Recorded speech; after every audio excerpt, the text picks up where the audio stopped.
اگر کوئی شخص 100 مرتبہ لا الہ الا اللہ پڑھ لے تو اللہ رب العزت اسے کتنا ثواب عطا فرماتے ہیں۔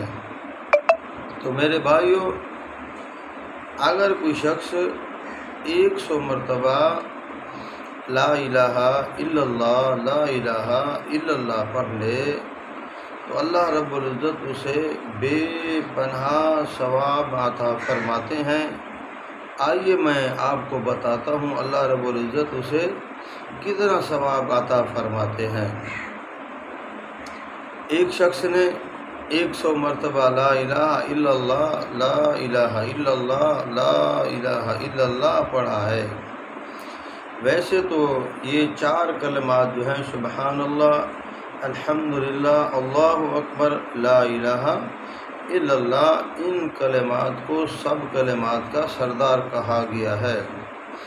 تو میرے بھائیو، ان 4 کلمات میں سے ان 4 کلمات میں سے لا الہ الا اللہ کو ان 4 کلمات کا بھی سردار کہا گیا ہے۔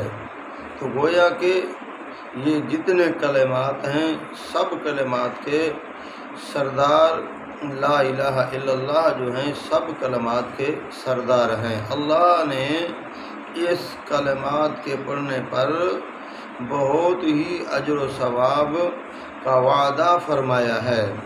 تو میرے بھائیو، لا الہ الا اللہ پڑھنے پر کتنا اجر و ثواب ملتا ہے۔ یہ اللہ کا نام ہے، اللہ کا ذکر ہے، اللہ کی یاد ہے۔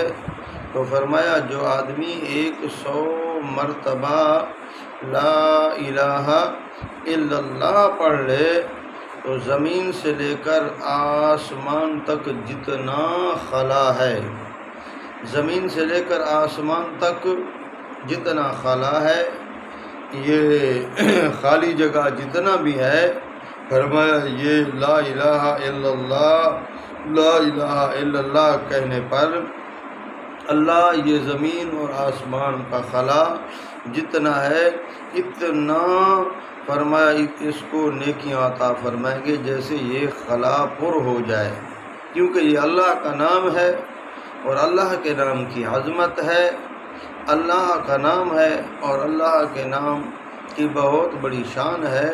یہ دنیا ساری ہیچ ہے لیکن اللہ کا نام بلند ہے، اللہ بھی بلند ہے اور میرے اللہ کا نام بھی بلند ہے۔ تو میرے بھائیوں، آئیے ہم اپنی زندگی کو قیمتی بنائیں، اپنی جوانی کو قیمتی بنائیں، اپنے لمحات کو قیمتی بنائیں، اپنی صبح اور شام کو قیمتی بنائیں، تاکہ ہم قبر کے اندر جو جائیں ہم بجائے گناہ ساتھ لے جانے کے اللہ کا ذکر لے جائیں، لا الہ الا اللہ لے جائیں، تو انشاءاللہ اللہ انہی کلمات کی برکت سے ہماری قبروں کو منور فرمائیں گے۔